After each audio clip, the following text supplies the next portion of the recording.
others like you burned for someone else. So quick to advertise what you would never sell. Yeah, you were breaking your own back, trying to make up for the things you'll never have. Oh, and don't you feel unnerved? You were brazen, you were brash, girl, you were bad. Oh, how could you have done this to me? Oh, darling, drive your stick right through me. Oh, I don't know if I can do this now. Yeah, now sink your teeth into my skin and let me feel you. Oh, now no, no, no, no, no, no.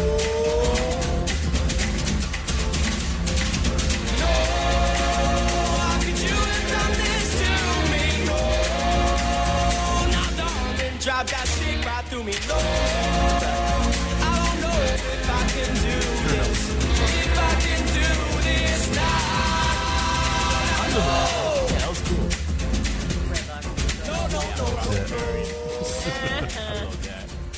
No. Welcome back, my night outers. DJ Psyco Eddie here. In studio with me tonight, we have JL Metcalf and Frankie B. Washington. Yes. They are fixtures at almost every Comic-Con, Terracon, any type of con. Jeez. Have to go to more cons. We just teleport to all of them. Yeah. See, I'm at one right now. Well, you just finished the Connecticut Con. Well, they called it Kinetic. They're calling it, no, they were Terrificon. Terrificon. Which was much easier to say. Yes, all right. So Terrificon. Terrificon. Yep. You've done the Comic-Cons all over. And you said something about the people that would sit around with a sense of arrogance or entitlement, which is a hot-button issue for me because I don't put up with that. Sure. Mm. Well, I just think, again, I don't know any of these people personally. I mean, you can only go on how someone from the physical, on how they're how they're set up or whatever, and just the energy that they're giving off. And I think that, again, that if you're walking in there with a false sense of entitlement, that's not a good thing. Mm-hmm. It's great to be a little bit humble. The thing is that you got to understand that there were many that came before you, and the reason why they're possibly doing well is because of the time that they spent getting to where they're at.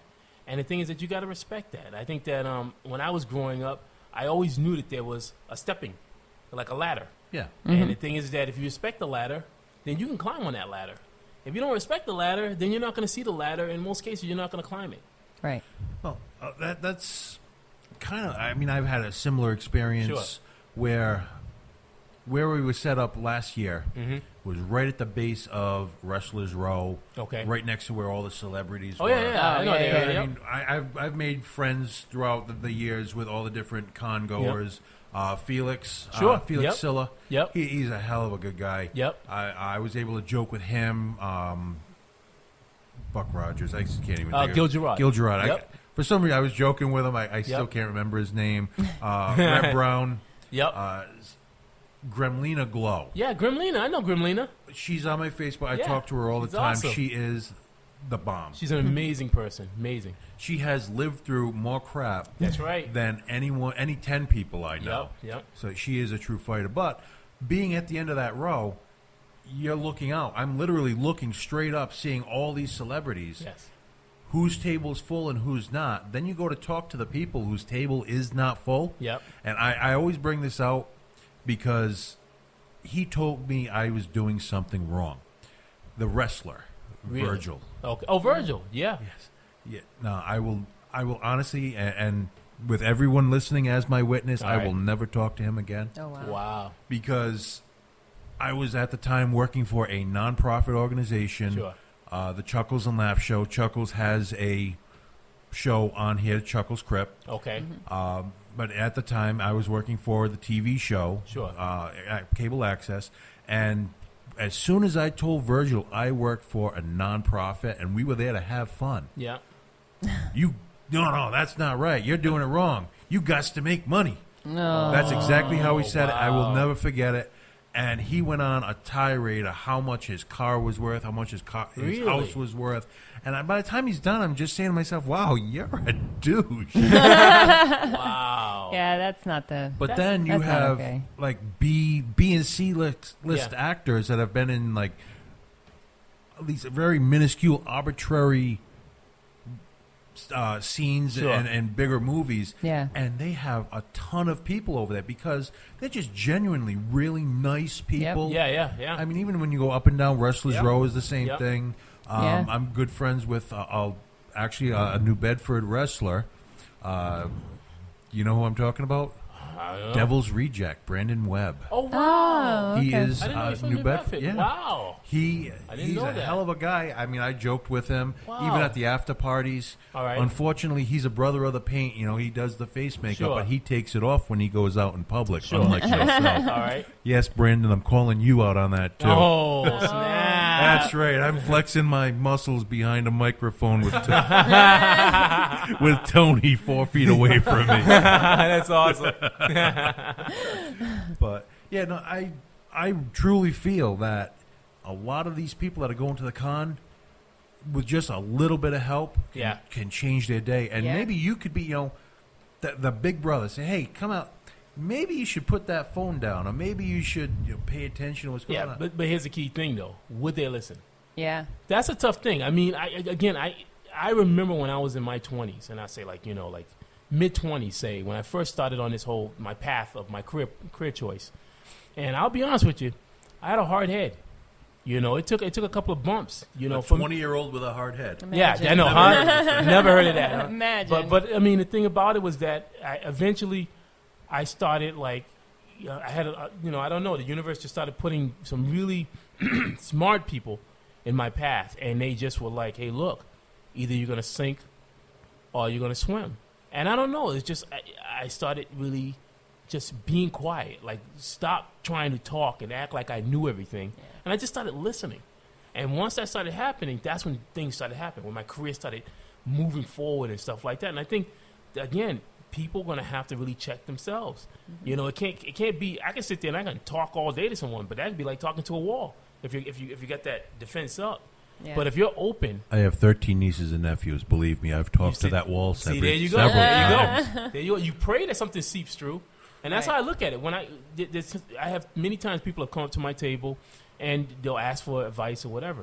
Hey, whatever, drawing or whatever, and I'm very open with them, and I try to, not to scare them. I think that's the thing. I really worked on trying to when I explain stuff to people. You don't have to explain it in a degree where you're really hammering on them, but you give it to them in a truthful way, and you say, look, here's the pros of what it could be. If you can hustle, and if you work on your skills and stuff like that, then you will make something out of it.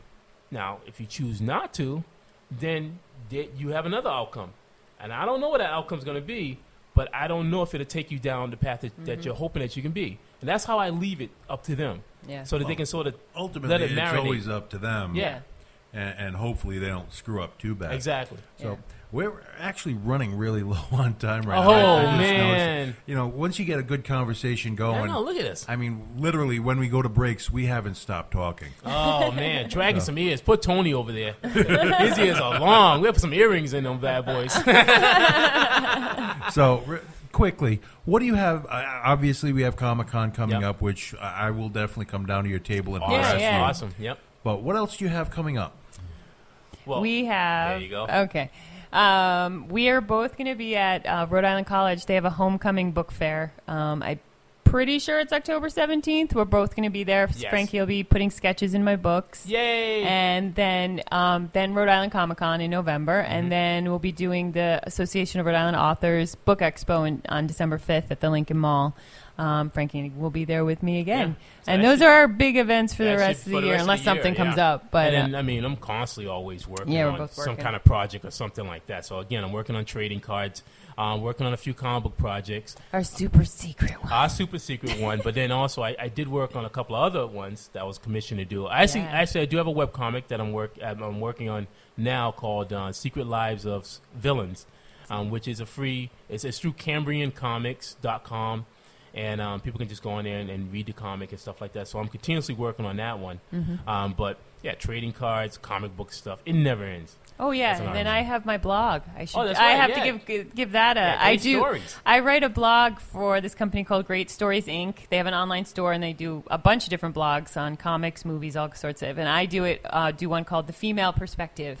So I talk about all things pop culture from like a feminist point of view, but it's not all feminist all the time. But so I had to mention it. I also have to tell you guys and everybody out there, September 5th is the Rhode Island Free Radio anniversary party. Whoa. We will be on the air for 1 year, and you definitely want to check this out because Tony pretty much gave me free reign on this. Wow. So I don't know if he was medicated that day. He dipped into the brownies or something. But I mean, I got the creme de la creme of local artists, local musicians. We have the Nymphadels. We have the Sugar Cone. You've heard of the Nymphadels, I assume. Yes. Pat and Jess. We have the Sugar Cones, which is a new band with Melissa Bellarosa. Okay. Also, she was in the Liberators. We have Whiskey Fire, which is one of the hottest new metal bands in the area. I'm digging the names, man. Yeah, the names are great. Yeah, the names are really great. We also have John Tierney All right. and Chris Hansen. Chris Hansen got the Motif Award for best artist for Americana, the genre of Americana. Okay. The two of them, they're going to open up the night. I did a few covers for Motif. Well, There you go. Look at that, huh? see, something to talk about. Oh, jeez. Yeah. And then we also we're going to have swag from Narragansett Bear. We're going to have 13 Folds magazine is going to be there. Genthic Queen, who does a lot of artistic jewelry. And, Nice. Nice. Oh, yeah. And Chuckles and Laugh. Chuckles will be the MC for the evening. That's going to be September 5th at Firehouse 13. Look it up on Facebook. Everything's on Facebook at this point. But unfortunately, we are out of time. What the? I know. So why don't we hit one of the bands that are going to be at our anniversary show, Whiskey Fire. That's the name. Yeah, that's name. right. The I name love of the it. song is War and Glory. This is My Night Out Radio. You've been listening to me on Rhode Island Free Radio. Have a good night, everybody. Good night. Good night. Wow.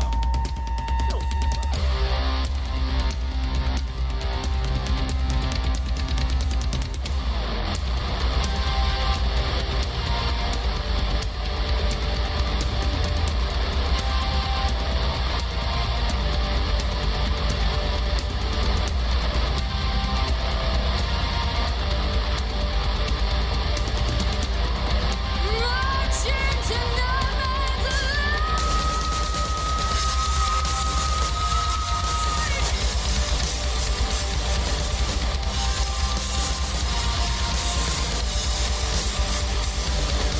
Conquer with fire.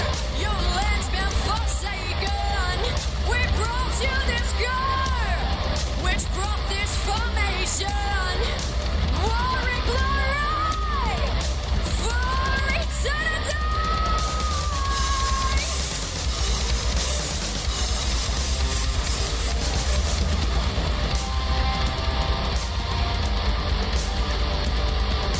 War and glory. War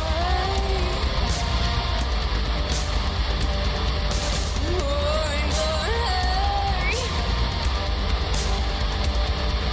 War and glory.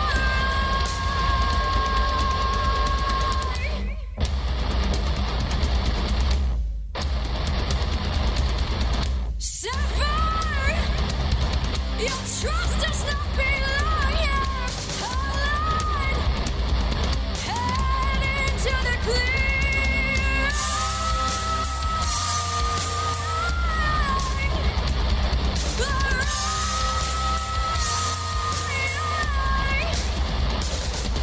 Crossing